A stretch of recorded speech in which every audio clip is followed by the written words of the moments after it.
பிரபல கட்டுமான நிறுவனமான ஓசோன் நிறுவனத்தில் அமலாக்கத்துறை நடத்திய சோதனையில் 33 லட்சம் ரூபாய் ரொக்க பணம் மற்றும் 450 கோடி ரூபாய் மதிப்பிலான சொத்து ஆவணங்கள் கைப்பற்றப்பட்டுள்ளதாக அமலாக்கத்துறை தெரிவித்துள்ளது.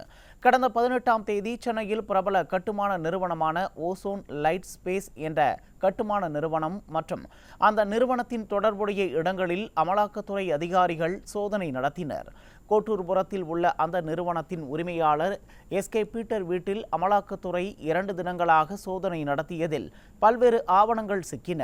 இந்த நிலையில் அமலாக்கத்துறை சார்பில் வெளியிடப்பட்டுள்ள அறிக்கையில் ஓசோன் நிறுவனத்தில் 2 நாட்களாக நடைபெற்ற சோதனையில் கணக்கில் வராத 450 கோடி ரூபாய் மதிப்பிலான சொத்து ஆவணங்கள் மற்றும் 33 லட்சம் ரூபாய் ரொக்க பணம் பறிமுதல் செய்யப்பட்டுள்ளதாக தெரிவிக்கப்பட்டுள்ளது.